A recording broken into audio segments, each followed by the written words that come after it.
হয়েছিল শনিবার রাতে নয়াদিল্লি স্টেশনে। নয়াদিল্লি স্টেশনে ট্রেন ধরতে এসে পদপিষ্ট হয়ে কিভাবে ঝরল 18 প্রাণ।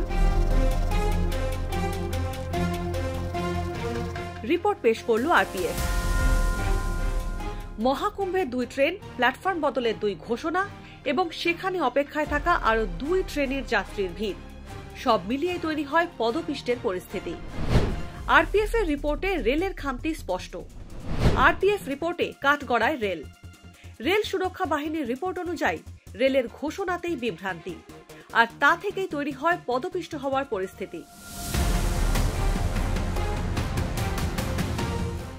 সর্বভারতীয় দৈনিকে আরপিএফ এর প্রকাশিত রিপোর্ট অনুযায়ী মাত্র 2 ঘন্টার মধ্যে প্রয়াগরাজগামী 4টি ট্রেন ছাড়ার কথা ছিল নয়াদিল্লি স্টেশন থেকে। গড়ে 2 স্টেশনে প্রায় 1500 সাধারণ টিকিট বিক্রি হয়।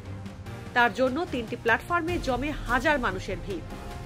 এমন অবস্থায় সামান্য কয়েক মিনিটের ব্যবধানে মহাকুম্ভের 2টি ট্রেনের ঘোষণায় ডেকে আনে বিপত্তি। সংবাদ মাধ্যমের প্রতিবেদনের রিপোর্ট থেকে উদ্ধৃত করে জানানো হয়েছে, শনিবার অর্থাৎ 15 ফেব্রুয়ারি রাত 8:45 ঘোষণা করা হয় নয়াদিল্লি স্টেশনের 12 নম্বর প্ল্যাটফর্মে প্রয়াগরাজ যাওয়ার জন্য কুম্ভ স্পেশাল ট্রেন আসছে। এই ঘোষণার একটু পরেই ফের বলা হয় ট্রেনটি 12 নয় 16 নম্বর প্ল্যাটফর্মে আসবে। এদিকে ওই সময় নয়াদিল্লি স্টেশনে 14 নম্বর প্ল্যাটফর্মে দাঁড়িয়েছিল অন্য একটি ট্রেন, মগধ এক্সপ্রেস। পাশের প্ল্যাটফর্ম 15 নম্বরে দাঁড়িয়েছিল উত্তর সম্পর্ক ক্রান্তি এক্সপ্রেস। অন্যদিকে প্রয়াগরাজ এক্সপ্রেস ধরার জন্য 14 নম্বর প্ল্যাটফর্মে আগে থেকেই ভিড় ছিল বিপুল সংখ্যক মানুষের। সমস্যার সূত্রপাত সেখানেই। কুম্ভ স্পেশাল ট্রেনের ঘোষণা শুনেই হুড়োহুড়ি শুরু হয়ে যায় যাত্রীদের মধ্যে।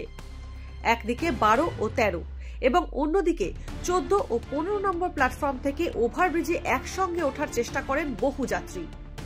এদিকে ওই 4 প্ল্যাটফর্মের কানেক্টিং ওভারব্রিজের সিঁড়ি দিয়ে একই সময় নামছিলেন প্রয়াগরাজ ছাড়াও মগধ ও উত্তর সম্পর্ক ক্রান্তি এক্সপ্রেসের যাত্রীরা। এই দৌড়দৌড়িতেই পড়ে যান অনেকে। ট্রেন ধরার তাড়ায় তাদের মারিয়ে চলে যান বাকিরা।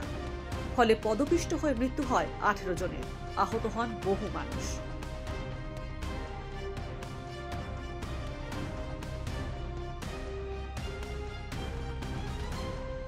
ডাউনলোড করুন এই সময় অ্যাপ iOS ও অ্যান্ড্রয়েডের জন্য।